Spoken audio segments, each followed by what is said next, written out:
Bonjour et bienvenue dans le podcast Parole d'Histoire, une émission consacrée à l'actualité des livres, des débats et de la recherche en histoire. Nous parlons aujourd'hui de l'histoire des cathédrales en compagnie de Mathieu Lours. Bonjour. Bonjour. Vous êtes historien de l'architecture, directeur du département Histoire de l'école de Chaillot, également professeur en CPGE, et vous venez de signer aux éditions Folio, en folio Histoire inédit, Les cathédrales dans le monde, entre religion, nation et pouvoir. Alors on avait déjà eu l'occasion de discuter à ce micro, des églises en ruine, un précédent ouvrage, et également on avait parlé de l'incendie de Notre-Dame un an après, c'était en 2020, j'en vois à cette émission. Mais justement, on est en 2024. On en est où du chantier de Notre-Dame ? On va parler évidemment du livre, mais commençons par là. Alors on est à un moment extrêmement important pour le chantier et pour sa symbolique, c'est le dévoilement de la partie haute de la flèche. C'est-à-dire qu'on a vu à nouveau dans le ciel de Paris la croix, le coq, la pointe de la flèche. La flèche est là, elle n'est pas encore complètement revêtue de plomb, mais ça y est. La cathédrale est structurellement réparée. Maintenant, il faut préparer sa réouverture. Et ça s'est bien passé ? Tout s'est bien passé avec des belles surprises archéologiques, également des surprises scientifiques, la connaissance du bâtiment, l'utilisation de la pierre, l'utilisation du métal, la redécouverte des fragments du jubé. Donc on est vraiment dans un chantier événement. Alors on aura sûrement l'occasion d'en reparler, il y aura forcément une couverture médiatique assez importante parce que un des points que vous montrez dans le livre dont on va parler aujourd'hui, Les cathédrales dans le monde, c'est à quel point la cathédrale est devenue un lieu qui concentre énormément d'attention culturelle, patrimoniale, médiatique, politique aussi. C'est principalement une histoire politique finalement que vous proposez dans cet ouvrage. Avant d'y rentrer, est-ce qu'on peut faire un point sur le mot lui-même ? Parce que vous dites très bien dans l'introduction que ce mot, il s'est imposé relativement tardivement. Dire une cathédrale ou allons visiter la cathédrale de telle ville n'est pas quelque chose qu'on aurait pu dire de cette façon-là il y a 3 ou 4 siècles. Non, le mot cathédrale, il naît au moment où le politique et le religieux se disjoignent en Occident. On a toujours, au XIIIe, XIVe, XVe siècle, quand on parle d'église cathédrale c'est l'adjectif, c'est pas le substantif. Et la première fois qu'on commence à parler de la cathédrale, c'est quand on peut penser l'édifice en dehors de son lien avec un évêque. C'est la toute fin du XVIIIe pour les romantiques allemands, et puis c'est l'Europe entière au XIXe avec cette idée que c'est un édifice qui incarne le génie national à travers le Moyen-Âge. Et à ce moment-là, il y a un type d'église, la cathédrale, qui n'est même pas forcément pour le coup l'église d'un évêque. C'est juste une grande église qui incarne un idéal particulier. Voilà, parce qu'étymologiquement, il faut le rappeler, la cathédra, c'est la chaire de l'évêque, donc une cathédrale, théoriquement en tout cas, au moment du christianisme primitif dans l'Empire romain, c'est l'église où siège l'évêque dans le cadre d'un diocèse. Oui, et ça reste la définition officielle du point de vue des autorités catholiques et orthodoxes, et anglicanes. C'est-à-dire que c'est l'église où siège l'évêque, c'est celle-là la cathédrale. Mais pourtant, il y a des bâtiments qu'on appelle aujourd'hui cathédrales qui ne relèvent pas exactement cette définition institutionnelle. Oui, on a par exemple, mais alors c'est facilité par l'allemand et l'italien. La langue allemande et la langue italienne ont la parole dôme ou duomo, c'est-à-dire la grande église identitaire. Or, cette grande église identitaire, elle n'est pas forcément cathédrale. Prenez le cas de la ville d'Ulm en Allemagne, qui a la plus haute flèche en pierre du monde, 162 mètres, achevée au XIXe siècle. C'est un temple protestant qui n'a jamais été cathédrale, même avant le passage à la Réforme. Et à Bologne, en Italie, le Duomo, c'est la basilique Saint-Pétrone, qui est l'église de la ville, c'est pas l'église de l'évêque. D'accord, donc en fait derrière le mot cathédrale, derrière ce qu'on appelle aujourd'hui cathédrale, il y a une polysémie qui renvoie à des histoires différenciées, à des nations différenciées. Alors on va l'explorer un petit peu dans votre livre. Votre livre, il porte en couverture un bâtiment très reconnaissable, très fort, celui que l'architecte Oscar Niemeyer a dessiné pour Brasilia dans les années 1950. Pourquoi avoir choisi ça ? Parce qu'on pourrait s'attendre pour la cathédrale à quelque chose de patrimonial au sens classique du terme, d'avoir un édifice gothique. Et là, vous avez fait le choix de la modernité. Oui, parce que la majorité des cathédrales datent de l'époque contemporaine. Si on prend les cathédrales orthodoxes, catholiques et anglicanes dans le monde, la majorité sont des édifices des 19e et 20e siècles. Et si on veut penser la cathédrale dans le monde aujourd'hui, son lien avec la nation, avec le politique, le religieux, le transnational, on est obligé de poser cette réalité. Et comme l'idée de l'ouvrage, c'était de voir après le Moyen-Âge ce que devenaient ces édifices, bien évidemment, il fallait s'intéresser au moment où, en réalité, ils ont été construits pour la majorité d'entre eux, restaurés pour la majorité de ceux qui étaient anciens, et puis aussi intégrer un imaginaire qui est celui du monde contemporain, qui est plus seulement celui du monde médiéval. Avec, vous le montrez, une série de tensions entre des éléments de la tradition, des formes, des types de plans, en particulier le plan en croix, et puis parfois des innovations, des déviations par rapport à ça. Autrement dit, il n'y a pas de modèle unique de cathédrale. Non, et il y a une tension entre les enracinements locaux et les tendances à une certaine mondialisation. Il y a 2 moments dans l'histoire où les cathédrales, finalement, se mondialisent dans leur structure. C'est le moment où, porté par les colonisations européennes du XVIe au XVIIIe siècle, le modèle de l'Église de la Réforme catholique se diffuse partout dans le monde.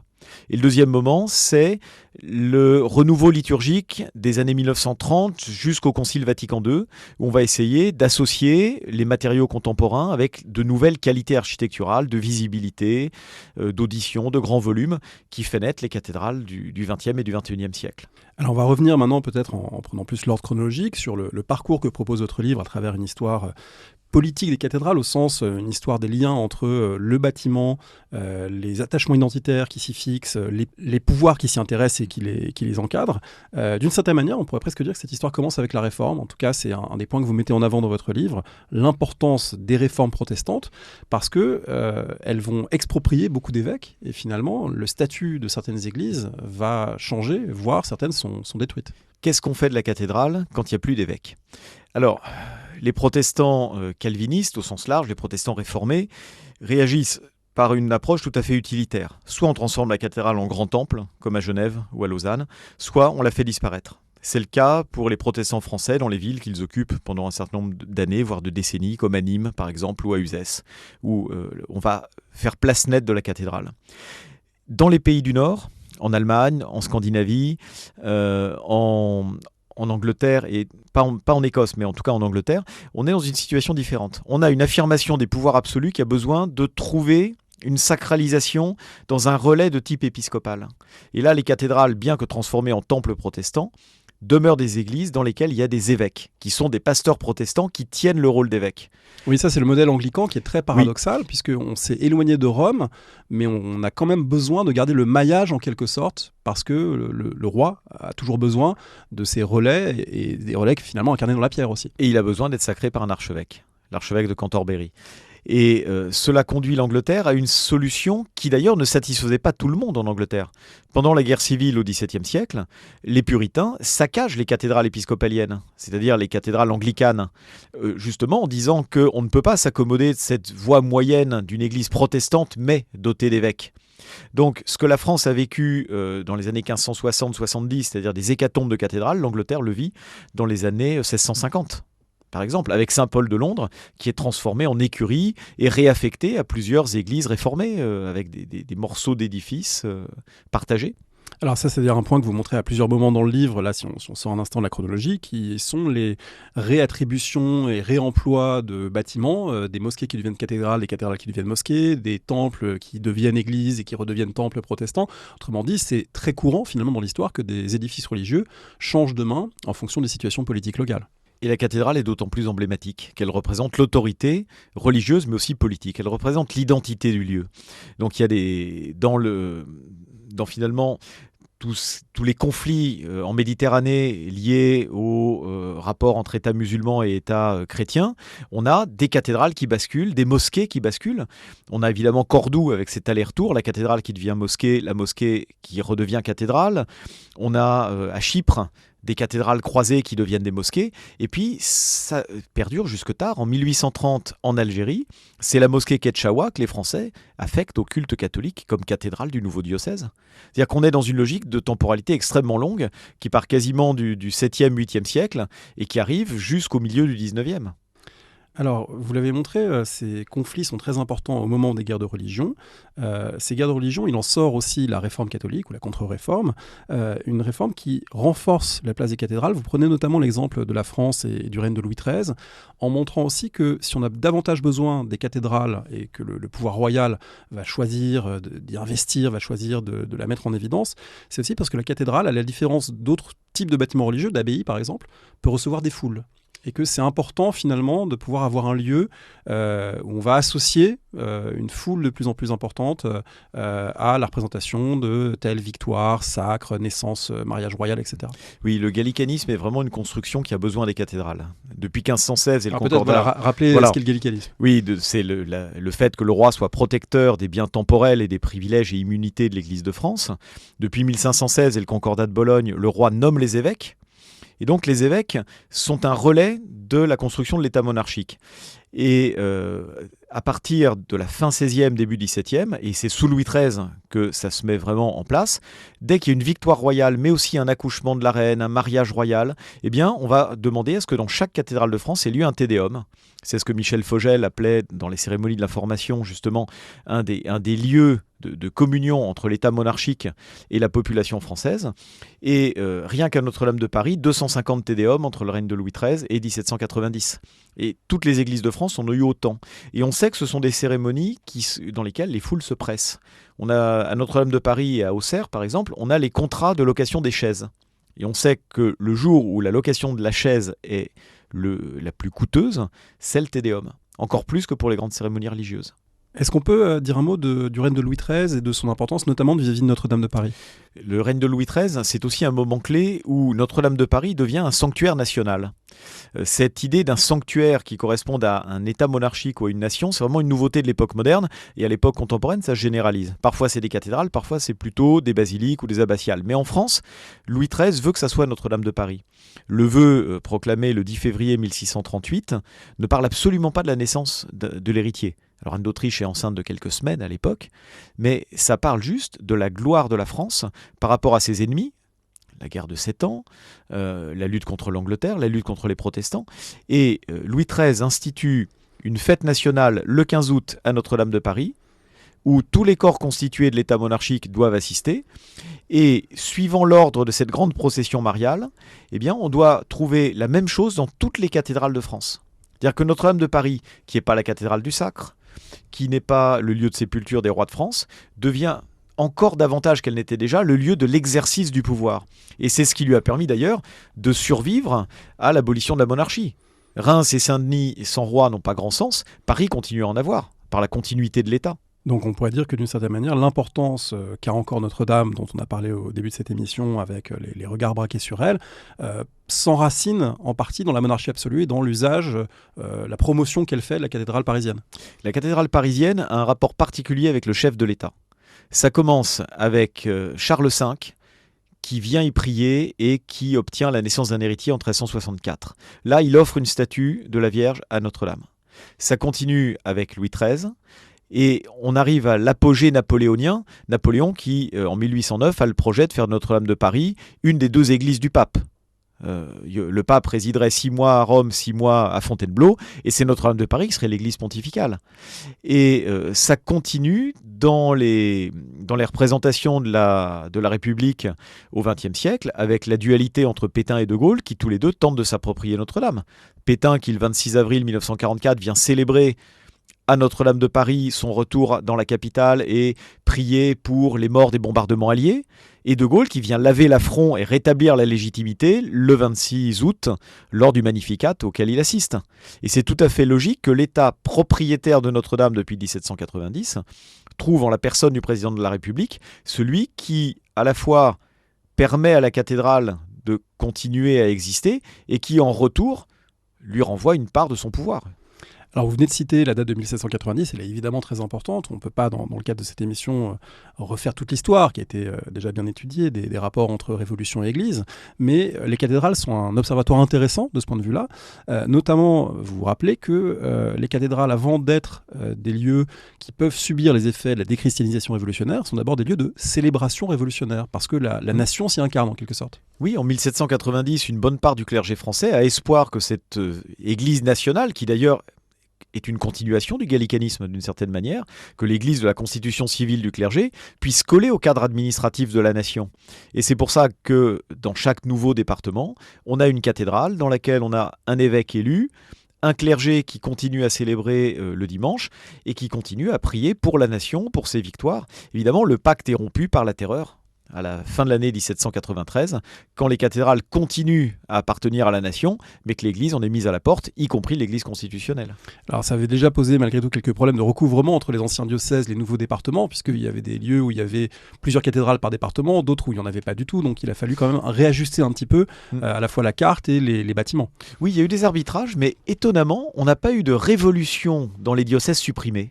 On n'a pas dans le sud de la France des villes entières qui font sécession ou deviennent contre-révolutionnaires parce qu'on leur a pris leur évêque.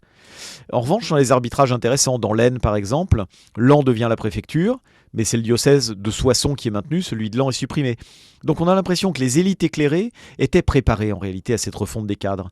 On a dès les années 1780 des projets de réduction du nombre de paroisses dans les villes et peut-être même de refonte des provinces ecclésiastiques. Donc c'est finalement la terreur par laquelle on juge ce qui s'est passé en 89 et 90 pour les cathédrales. Mais ce prisme rétrospectif nous empêche souvent de voir qu'en 1789-90, c'est des lieux de communion entre l'Église nationale et la Révolution. Alors si on enjambe la terreur, bien qu'il y aurait évidemment des choses à dire, pour reparler de Napoléon que vous avez évoqué tout à l'heure, vous montrez un fait très intéressant, voilà, moi que j'ignorais parce que, comme beaucoup de gens, je pense, j'ai le tableau de David en tête, et du coup ça montre une part du cérémonial du sacre impérial de 1804, mais en fait l'usage de Notre-Dame par Napoléon est double. Il y a ce que montre David, qui est ce moment en présence du pape dans le cœur de la cathédrale, mais il y a aussi un autre moment qui révèle que justement Notre-Dame c'est pas que sacré, ou en tout cas c'est sacré, mais c'est un sacré national, peut-être autant que religieux. Oui, c'est-à-dire qu'après le couronnement, Napoléon se rend dans la nef de Notre-Dame, où on a placé une gigantesque estrade surélevée de 24 marches avec un baldaquin où sont écrits « Honneur et patrie ». Et là, il prête le serment civique, le serment sur le code civil, en présence des autorités civiles. Le pape quitte la cathédrale d'ailleurs, puisque dans le code civil, il y a le divorce. Il ne veut pas donner l'impression de cautionner le code civil. Et donc c'est la double nature de Notre-Dame qui est utilisée par Napoléon. Non seulement sa nature sacrée, mais sa nature d'édifice national. Il aurait très bien pu aller prêter le serment civique n'importe où ailleurs. Il le fait dans Notre-Dame. Et c'est vrai que personne n'en parle. Alors on a des dessins de Percier et Fontaine, on a une iconographie de ce serment civique, mais on n'en parle quasiment jamais. Alors du coup, ce serait intéressant, imaginons des collègues qui enseignent ça, on pourrait imaginer de faire une séance en diptyque avec le tableau de David et le dessin dont vous parlez, pour justement un peu mettre à distance la fausse évidence du sacre tel que David nous l'a légué dans l'imaginaire, et voir qu'il y a bien ces deux moments qui correspondent à deux modalités finalement de sacralisation du pouvoir. Oui, c'est-à-dire que Napoléon utilise à la fois l'héritage de 1789-90 et l'héritage de la France des rois. C'est vraiment emblématique de son pouvoir, et rappelons qu'il voulait être enterré à Saint-Denis. Alors vous ouvrez avec la figure de Napoléon toute une séquence qui a été pour moi sans doute la plus intéressante du livre sur le 19e siècle, qui est peut-être le grand siècle, non pas en volume, en nombre, mais peut-être en intensité d'identification des cathédrales, avec plusieurs facteurs qui se conjuguent pour leur donner une place absolument clé dans les imaginaires nationaux en train de se construire. Il y a à la fois le romantisme et il y a également, c'est pas tout à fait dans le même ordre, les politiques patrimoniales, l'idée que maintenant il faut préserver, notamment suite à des destructions révolutionnaires, il faut préserver un certain nombre de choses. Donc il y a des conditions d'émergence de l'importance nouvelle de nos cathédrales. Oui, qui se joue principalement entre les trois grandes nations romantiques, que sont, par ordre d'apparition, Angleterre, Allemagne et France. Et puis l'Europe du Nord. C'est aussi le moment d'un clivage. C'est-à-dire que l'Europe du Sud, l'Espagne, le Portugal, l'Italie ne se construisent pas autour de la figure de la cathédrale. En revanche, la France, l'Allemagne et l'Angleterre, oui. Peut-être parce que le gothique à cette époque est envisagé comme une origine commune à travers les peuples germaniques, mais aussi parce que ce sont trois nations qui se construisent suivant des principes nouveaux au 19e et au début du 20e siècle également. Et elles ont besoin de repères qui soient à la fois des repères historiques et des repères actuels. Or la cathédrale, vous pouvez la patrimonialiser, vous pouvez l'achever et vous pouvez l'utiliser de manière multiple, à la fois en continuité et en rupture. Ça reste une église catholique, mais ça devient un monument national. Ce terme, d'ailleurs, c'est plutôt le terme de monument national qui est utilisé au 19e que le terme de monument historique. Et ça montre bien l'ancrage à la fois dans une idée d'universalité des arts, mais de singularité du genius loci. Alors, l'Allemagne est l'un des cas les plus intéressants à étudier, on peut en parler peut-être un petit peu, oui. Notamment parce que, vous le dites, c'est en Allemagne que le substantif cathédrale naît en tant que tel, ou en tout cas que l'idée de rassembler l'édifice, son importance idéologique, identitaire, nationale, se cristallise en Allemagne. Et puis, c'est aussi un tour de passe-passe historico-idéologique qui consiste à dire que le gothique est allemand, parce que les Goths étaient un peuple germanique, et qu'il est né en France parce que les Francs étaient des Germains. Voilà, les Francs du XIIe siècle qui sont plus tout à fait des Francs. Donc, comment ça se passe ? Qui sont les acteurs de cette passion pour le gothique et pour la cathédrale du côté allemand fin 18e, début 19e ? Celui qui jette un pavé dans la mare, si vous me passez l'expression, c'est Goethe. En 1771, quand il se place devant la cathédrale de Strasbourg, qui est donc en souveraineté française depuis 1680, il regarde la cathédrale et dit « ça, c'est le génie allemand ». Ça, c'est la quintessence du génie artistique et historique de l'Allemagne. Et il va utiliser la figure des architectes de Strasbourg, comme Erwin von Steinbach, par exemple, pour en faire des figures nationales allemandes. Donc on voit à la fois tout le potentiel pour l'Allemagne, c'est-à-dire pour la fierté allemande qui à cette époque se construit autour de l'idée d'un néoclassicisme. Et d'ailleurs dans l'Allemagne jusqu'en 1850 coexiste l'art néoclassique, l'Allemagne Nouvelle-Grèce, et puis l'idée néo-gothique, l'Allemagne réincarnation de la grandeur impériale carolingienne puis ottonienne. Et puis donc cette idée qu'on peut aussi faire de la cathédrale un objet qui parle à chaque personne dans le creuset du romantisme. Elle fait partie du paysage intérieur, intime et affectif, tout comme Goethe, finalement, a ressenti non seulement intellectuellement, mais personnellement, l'effet produit par cette gigantesque cathédrale. Alors rappelons-le, dans un monde germanique, à l'époque de Goethe, qui est divisé en plus de 300 États, le monde du Saint-Empire, même après la période napoléonienne, on reste dans un espace fragmenté. Du coup, la cathédrale ou les cathédrales peuvent devenir dépositaires d'un sentiment d'unité ou d'un besoin d'unité ou de l'idée d'une collectivité incarnée dans un lieu, alors que précisément, politiquement, ça n'existe pas. Oui, exactement. On peut construire une cathédrale comme on construit la nation, indépendamment de l'usage de la cathédrale. La cathédrale de Cologne, on a évidemment l'exemple le plus connu. Alors, il faut peut-être s'arrêter un instant, parce que oui. C'est un exemple très très intéressant, très paradoxal aussi. Cologne, on est en terre catholique, en Rhénanie catholique, oui. mais sous souveraineté après 1815 de la Prusse luthérienne. Donc déjà, on a l'impression d'avoir une contradiction. Et on a une cathédrale qui a été démarrée au Moyen-Âge, mais achevée dans les années... Enfin, disons, dans l'achèvement à une impulsion décisive dans les années 1840. Oui, au XIVe siècle, on la laisse inachevée avec son chœur et la base de sa tour sud construite. Et puis, on reprend la construction au XIXe siècle. Pour la Prusse, c'est le grand écart, puisque c'est un État qui se définit comme protestant, mais qui a annexé des territoires peuplés majoritairement de catholiques. Et la cathédrale de Cologne, incarnation de la nation allemande, c'est une cathédrale encore affectée au culte catholique en Rhénanie. Et qui date du XIVe siècle, en tout cas pour le début de la construction. Voilà, elle a été commencée dans la deuxième moitié du XIIIe, sur le modèle de la cathédrale d'Amiens, mais seul son chœur et la base de sa tour sud ont été menés, alors le chœur complètement, la tour sud seulement la base, voilà, mais on la laisse finalement inachevée à la fin du XIVe siècle. Mais on a tous les plans d'origine. C'est ce qui permet justement de relancer cette construction. Et de la relancer d'ailleurs avant même que l'État prussien s'y intéresse, puisqu'il y a déjà des érudits, des savants, des élites urbaines qui disent il faudrait faire quelque chose, oui. il nous manque quelque chose. Ça commence dès la fin des années 1790-1800, cette idée qu'on ne peut pas se permettre d'avoir un monument gothique d'une telle ampleur qui soit inachevé. Et l'État prussien va assumer dès les années 1830 l'idée de relancer ce chantier par une souscription dans l'Allemagne entière, sans pour autant que l'État prussien enterre la hache de guerre avec le catholicisme. Puisque les années 1830-1840, ce sont des luttes extrêmement âpres entre le roi de Prusse et l'archevêque de Cologne, qui est jeté en prison à plusieurs reprises. Et malgré cela, on achève sa cathédrale au nom du peuple allemand. Et l'achèvement de la cathédrale de Cologne, c'est aussi symboliquement l'achèvement du Reich. Ce moment où, à partir de 1871, les trois grandes cathédrales gothiques dites allemandes à l'époque sont territorialement en Allemagne et achevées, Cologne, Strasbourg et Metz. Oui, donc l'appropriation de l'Alsace-Lorraine, c'est aussi deux cathédrales supplémentaires. Voilà, d'une certaine manière, l'Allemagne est un pays de cathédrales romanes essentiellement, de cathédrales ottoniennes, comme Bamberg, comme Mayence, comme Worms. Les cathédrales gothiques sont finalement assez peu nombreuses, et 2 des 3 plus grandes d'entre elles sont aujourd'hui en France. Alors cet achèvement de la cathédrale de Cologne, c'est aussi l'occasion de dire un mot de la course à la hauteur qui a passionné le 19e siècle. On a l'impression en vous lisant que le 19e siècle a préfiguré ce qui se joue aujourd'hui à Kuala Lumpur ou à Abu Dhabi, où on va chercher à construire les tours les plus hautes du monde. Là, c'est le cas avec les flèches. Exactement. Et c'est vraiment la rivalité France-Allemagne.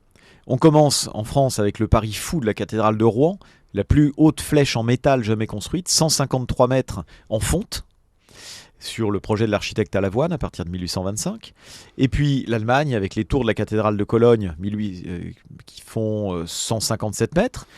Et de manière à ce que l'église protestante ne reste pas à la traîne, la cathédrale, c'est pas une cathédrale, mais le grand temple d'Ulm, le dôme d'Ulm, achevé avec ses 162 mètres. à côté de ce surinvestissement, on pourrait dire, national dans l'objet cathédral du côté allemand et même du côté français, il y a un paradoxe italien. C'est un pays avec beaucoup de cathédrales, Oui. mais des cathédrales qui ne sont pas dépositaires de la même façon de l'identité nationale. Vous montrez que c'est finalement la cathédrale en Italie est urbaine et pas nationale. Et encore pas partout.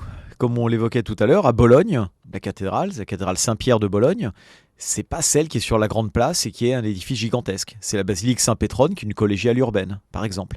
Et il y a le cas paradoxal de Rome, où la cathédrale n'est pas en Italie. Elle est sur le territoire qui appartient au Saint-Siège, c'est Saint-Jean de Latran, dont le vrai nom est Basilique du Sauveur.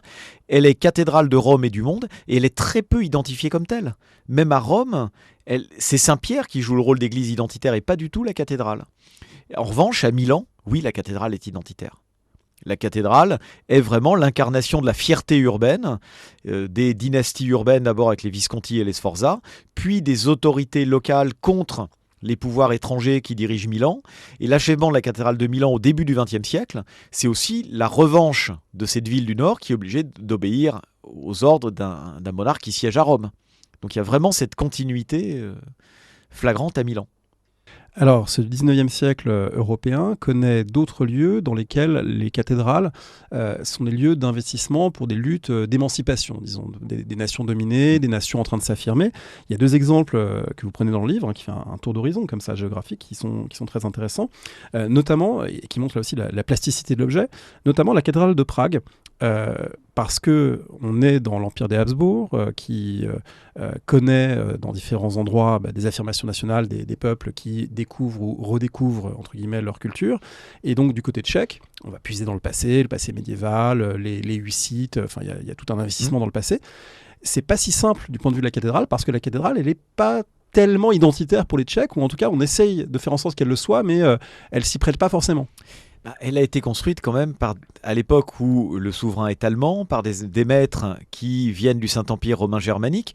Qu'est-ce qu'elle a de particulièrement tchèque ? Finalement, c'est la question auxquelles sont confrontées les autorités locales à la fin du XIXe siècle. Quand au sein de l'Empire Habsbourg, on essaie de trouver une place aux nationalités, c'est le moment où on commence à essayer d'achever la cathédrale de Prague. Il n'y a que son chœur et son transept qui ont été finis au XIVe, XVe siècle. Il faut lui construire une nef. Et à qui faire appel ? Alors, à la fin du XIXe siècle, on fait appel essentiellement à des architectes originaires de Bohême-Moravie. Donc on localise davantage qu'on nationalise, parce que finalement, l'élite locale, elle parle allemand, mais est-elle tchèque ou est-elle allemande ? Il y a des fluidités importantes. Dans le monde rural, évidemment, c'est plus facile de définir, mais dans les villes, c'est compliqué. Et après l'indépendance, donc à partir de 1919, on va relancer le chantier de la cathédrale. Et là, évidemment, on le tchéquise au maximum en demandant à des artistes, comme par exemple Kupka, qui est mobilisé pour réaliser les vitraux de cette cathédrale, ce qui ancre à la fois Saint-Guy de Prague dans la modernité et dans la nation tchécoslovaque. Donc c'est un double ancrage. On a à la fois des vitraux qui rompent avec les formes historicistes du XIXe siècle, et puis qui rompent avec l'inscription dans l'Empire des Habsbourg. Autre espace dans lequel la question nationale se joue de manière imparfaite autour de la cathédrale, c'est l'Irlande.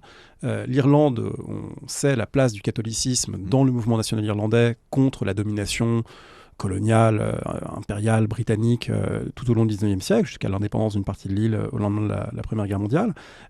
Et en Irlande, en vous lisant, on a l'impression que les catholiques sont en quelque sorte privés de cathédrale, privés d'un lieu identitaire qui pourrait être un point de ralliement, et que finalement l'anglicanisme est minoritaire dans la population, mais domine les horizons des villes irlandaises. Oui, parce que pendant la période coloniale, toutes les cathédrales catholiques ont été affectées à l'église anglicane. Au moment de l'indépendance, entre 1916 et 1923, dans la négociation des traités, les biens de l'église anglicane restent propriété d'une église anglicane qui devient une église épiscopalienne protestante en Écosse. Et donc à Dublin, par exemple, les deux cathédrales historiques, parce que l'évêque siégeait tantôt dans l'une, tantôt dans l'autre, appartiennent encore à l'église anglicane en Irlande, qui est l'église épiscopale d'Irlande. Et les catholiques ont construit, dans les années 1820, une grande église néoclassique qu'ils qualifient de pro-cathédrale, église faisant fonction de cathédrale en l'attente de pouvoir disposer de la vraie. Ce qui est tout à fait emblématique. Et dans d'autres villes, on va, en dehors du centre-ville, voir les catholiques construire des grandes cathédrales néo-gothiques qui permettent de repolariser finalement le centre de la vie catholique sur un édifice majeur, alors que même que dans la vieille ville, on a l'évêque anglican et une poignée de fidèles qui continuent à avoir la cathédrale historique. Alors à plusieurs reprises, on a évoqué finalement une tension qui est à la fois identitaire et architecturale entre un bâtiment néoclassique qui est d'une certaine manière intemporel, universel, puisque ça renvoie à des codes issus de l'Antiquité gréco-romaine, et donc du coup, d'une certaine manière, ce n'est d'aucun temps et d'aucun lieu. Tout le monde pourrait s'y retrouver, tout le monde pourrait y aller, qu'on soit tchèque, français, bulgare, peu importe, c'est les mêmes frontons, les mêmes colonnes, les mêmes chapiteaux corinthiens, etc. Et puis des architectures qui, elles, sont ancrées dans une histoire, sont ancrées dans une tradition architecturale qui remonte au Moyen-Âge ou à d'autres périodes. Et il y a une tension très souvent entre ces deux modèles, un modèle plus universel et un modèle plus local. Et cette tension, il me semble, en vous lisant, qu'elle est nulle part plus forte qu'en Russie. Oui. Parce que la Russie, elle a ce paradoxe, d'ailleurs d'une certaine manière jusqu'à aujourd'hui avec la Russie de Poutine et la guerre en Ukraine, ce paradoxe d'être à la fois au contact de l'Occident et s'occidentalisant par moments, et puis parfois en rejet, et avec une volonté de se replier sur elle-même et sur des racines slaves plus ou moins mythifiées. Alors comment ça se traduit sur le terrain des cathédrales, cette tension ? Alors ça se traduit déjà par deux temps très marqués au XVIIIe et XIXe siècle. À partir de la fin du XVIIIe siècle, la Russie devient le pays dans lequel on construit le plus de cathédrales néoclassiques. La Russie de Catherine II et de ses successeurs regarde vers l'Occident, et la Russie parvient à faire construire ce que l'Occident n'a jamais réussi à faire, c'est-à-dire une gigantesque cathédrale néoclassique. C'est Saint-Isaac de Saint-Pétersbourg. Dans une ville elle-même qui avait été conçue par Pierre le Grand comme étant déjà la vitrine et la fenêtre sur l'Europe, avec déjà une architecture qui était pleinement ouest-européenne, avec des architectes français et italiens qui étaient venus dès le XVIIe, XVIIIe. Oui, on est tout à fait dans la continuité. D'ailleurs, Saint-Isaac remplace l'église qui avait été bâtie par Pierre le Grand. Et on fait venir un architecte français, Ricard de Montferrand, pour bâtir ce que la France n'a jamais réussi à bâtir, c'est-à-dire une gigantesque cathédrale néoclassique, malgré les projets des années 1780. Donc ça, c'est une manière d'illustrer finalement le fait que la Russie fait maintenant partie des grandes puissances européennes, et dans le concert européen, elle a sa place, et du coup, elle a des monuments qui reflètent cet ancrage. Oui, et qu'elle peut viser à l'universel, au même titre que l'autre grande capitale universelle, qui est Washington à l'époque. Et tout change à partir des années 1850, quand la Russie, au contraire, essaie d'exalter ses racines nationales. Notamment après la défaite en Crimée, qui est quand même un choc et un traumatisme, une humiliation terrible. Et là, on a cette idée que la Russie doit regarder vers le monde slave et vers le monde orthodoxe davantage que vers l'universalisme qui a été promu par l'Occident. Et symboliquement, c'est en 1882 l'inauguration de la cathédrale du Christ Sauveur à Moscou, qui est la plus grande église orthodoxe de la capitale historique de la Russie, qui n'est pas encore la capitale politique, mais ça permet justement de dire que cette centralité de Moscou, elle dit quelque chose de la Russie, entre guillemets, enracinée. C'est Moscou médiéval féodal contre Pétersbourg européenne, aristocratique, ouverte sur le monde. Voilà, c'est la capitale qu'on veut renforcer symboliquement, et cette gigantesque église reprend la forme des églises des 15e et 16e siècles des princes de Moscovie. Voilà, pour qu'on visualise bien, c'est les églises à bulbes. Voilà, alors les églises russes sont effectivement ces 5 coupoles issues de la tradition byzantine, mais à partir de l'époque de la Russie de Novgorod, ces coupoles prennent la forme de bulbes, souvent dorés, qu'on appelle un kokochnik en Russie, et ça devient vraiment l'image emblématique de la présence d'une église orthodoxe russe, partout dans le monde d'ailleurs. Comment ça se passe en Pologne, à l'intersection de cette orthodoxie russe et des catholiques polonais ? En Pologne, dans la Pologne russe au XIXe siècle, on assiste à une floraison de cathédrales de tout type. On a d'une part l'État tsariste qui, à la fin du XIXe siècle, est davantage libéral quant à la construction, à la restauration d'églises catholiques. Donc on a la restauration d'un certain nombre de cathédrales historiques polonaises, et puis on a une floraison de construction d'églises orthodoxes, à commencer par la cathédrale orthodoxe de Varsovie, dédiée à saint Alexandre Nevski, qui est le grand saint conquérant du XIIIe siècle, de l'histoire russe. De nombreuses cathédrales de l'Empire russe construites en dehors des zones peuplées par des populations russes le sont à Saint-Alexandre Nevski. Et à Varsovie, donc une église de 80 mètres de haut, qui est la plus haute construction à Varsovie, la plus vaste église de Varsovie. Elle est achevée juste avant la Première Guerre mondiale, en 1913, cette cathédrale Saint-Alexandre Nevski. Alors si on déplace maintenant le regard, parce que votre livre y invite, on va aller vers des territoires où il y a un enracinement chrétien qui est beaucoup plus récent, et du coup ça pose d'autres problèmes à la fois architecturaux et identitaires. Quelle forme peut prendre une cathédrale, par exemple, dans le Nouveau Monde conquis par les Espagnols et les Portugais? À quoi ressemble la cathédrale de Mexico, par exemple, à partir du moment où les Espagnols ont abattu l'Empire aztèque? Alors, dans le Nouveau Monde espagnol, les cathédrales sont vraiment un prolongement de ce que sont les cathédrales espagnoles au XVIe siècle dans la péninsule ibérique. C'est-à-dire que les Espagnols n'ont pas pensé qu'on puisse acculturer le modèle de cathédrale. On applique ce qu'est le modèle de cathédrale. C'est la cathédrale de Valladolid qui sert généralement de modèle. Même si à Mexico, il faut quand même mettre des pilotis parce qu'on construit sur un lac, en gros. Voilà, mais ça, c'est effectivement les substructions, la base. Mais ensuite, par-dessus, qu'est-ce qu'on fait? Un édifice de plan rectangulaire avec un transept et dont le cœur liturgique est dans la nef. Ça, c'est vraiment une des spécificités des cathédrales espagnoles qu'on retrouve très souvent dans le Nouveau Monde. Alors, le Nouveau Monde, ça c'est la projection impériale coloniale des Ibériques dans le Nouveau Monde, mais le Nouveau Monde c'est aussi les États-Unis, les jeunes États-Unis, qui du coup connaissent une révolution, et une révolution qui les amène à se séparer du modèle anglican, en tout cas le modèle de l'église anglicane ne peut plus tout à fait subsister tel quel après la Révolution américaine. Donc du coup, quel genre de cathédrale peut exister dans un pays qui à la fois sépare l'église et l'État, se veut accueillant à toutes les formes religieuses, veut se réinventer, être un nouveau commencement malgré tout, avec une révolution qui inaugure une nouvelle ère nationale? À quoi peuvent ressembler des cathédrales d'un pays neuf tel que celui-ci? Alors d'abord, il faut voir que les États-Unis auraient pu être le premier lieu où aurait existé une grande église non confessionnelle. Dans les premiers plans de Washington, il y a la place pour une église qui aurait été une église ouverte à tous les cultes. Ça n'est pas mis en œuvre, ça n'a jamais été mis en œuvre, mais le terrain avait été réservé dans les premiers plans. Et finalement, ce sont les églises catholiques d'un côté et l'église anglicane des États-Unis, qu'on appelle l'église épiscopalienne, qui rompt tous ses liens avec la couronne britannique très tôt, dès 1787-88. En gros, ils gardent la même structure, mais voilà, sans être dominés par les C'est une église anglicane dont le roi d'Angleterre n'est pas le chef. Elle est dirigée de manière collégiale, exactement comme une église protestante réformée. Mais elle conserve les liturgies et elle conserve des évêques. Et ce sont les deux églises, avec un grand E, qui construisent des cathédrales dans les États-Unis naissants. Et au début de leur histoire, fin 18e, début 19e, les cathédrales anglicanes et catholiques américaines se ressemblent parce qu'elles sont toutes néoclassiques. À Baltimore, par exemple, il n'y a pas de grande différence. Ça n'aurait pas de sens de faire du gothique médiéval dans un pays qui n'a pas, pour l'instant en tout cas, ce rapport-là à l'histoire. Exactement. On n'est pas dans l'exaltation des racines pré-migratoires dans ces États-Unis de la fin du 18e, début 19e siècle. On est dans l'exaltation, au contraire, du concept de citoyenneté issu de la philosophie des Lumières. Et ces églises sont éminemment conceptuelles. Ce sont des concepts de temples. La cathédrale de Baltimore, c'est vraiment un fronton, une coupole, les cathédrales catholiques, j'entends, et les cathédrales protestantes de ces années-là, c'est aussi un portique, un fronton. Elles témoignent de leur sacralité par leur forme, elles ne témoignent pas visuellement de leur spécificité catholique ou épiscopalienne. Je reviens un instant sur le Nouveau Monde ibérique, parce qu'il y a un passage qui m'a amusé, malgré tout, c'est le fait que, autant on comprend que mosquée, cathédrale, mosquée, finalement, il y a quelque chose de presque interchangeable, on peut réutiliser facilement, c'était quand même plus compliqué avec les pyramides mayas, par exemple. Eh bien oui, parce que là, vous mettez 10 fidèles à l'intérieur, et il faut en plus leur faire grimper les escaliers, donc il n'y a pas un seul lieu de culte qui peut être réutilisé, et de plus, ce sont des lieux de culte polythéistes.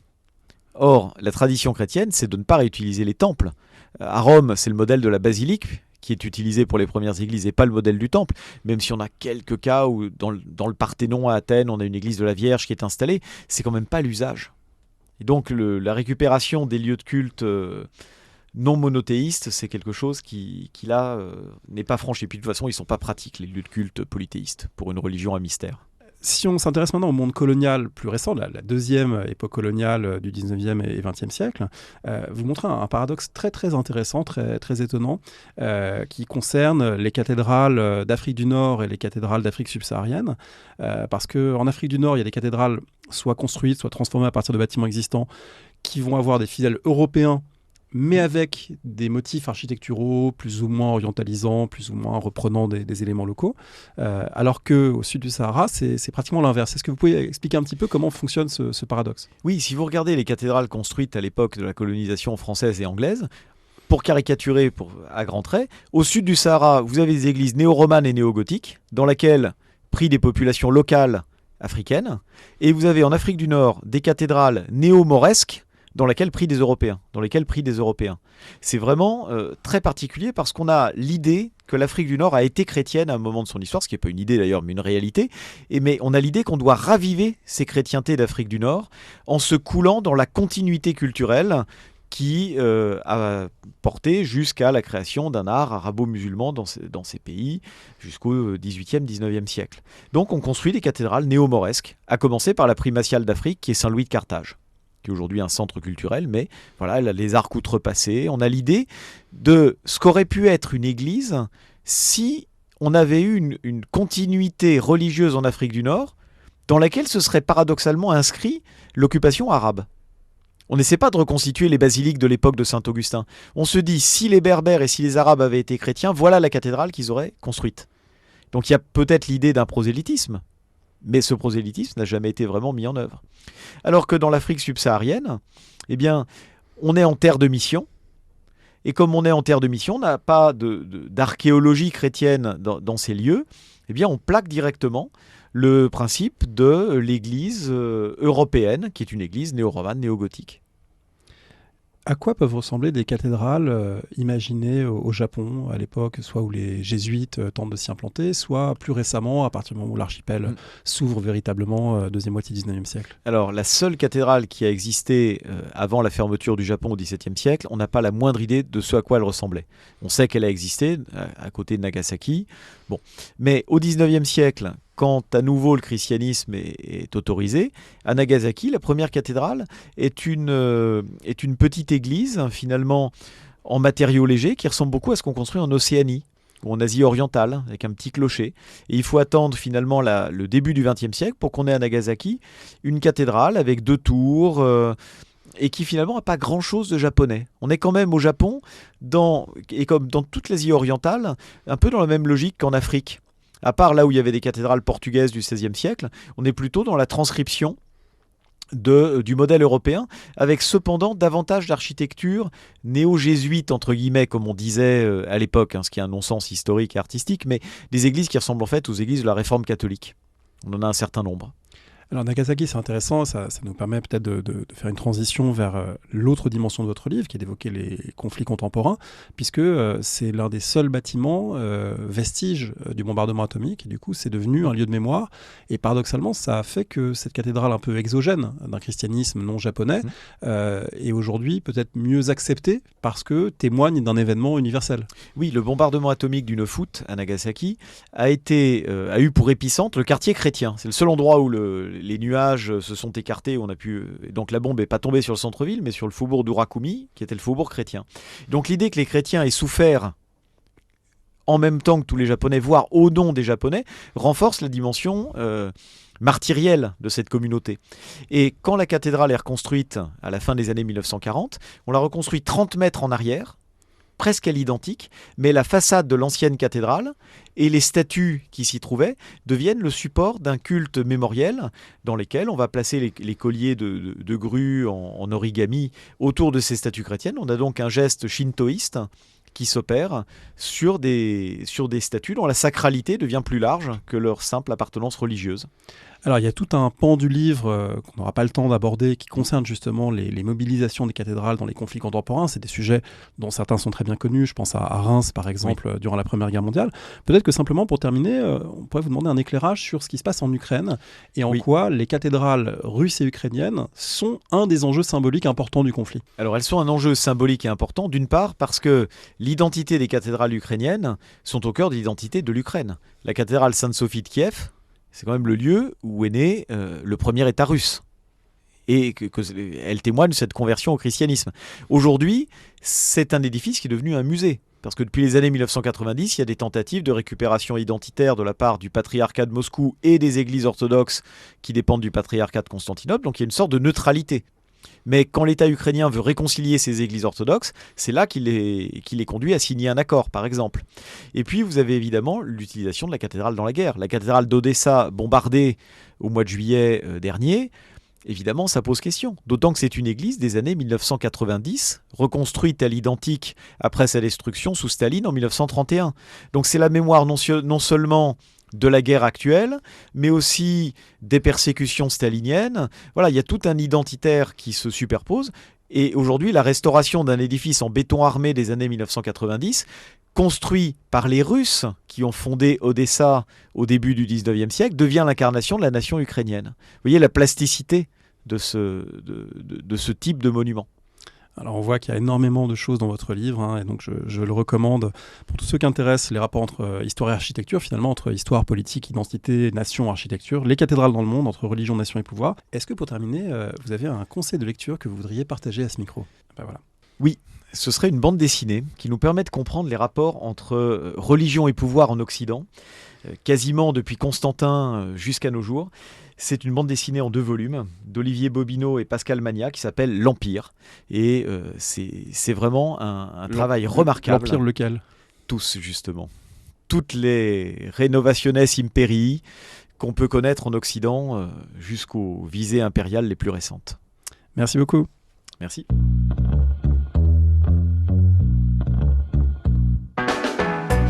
Merci de nous avoir écoutés. Rendez-vous sur le site www.paroledhistoire.fr pour toutes les informations sur le podcast, pour vous abonner, écouter ou télécharger les autres émissions.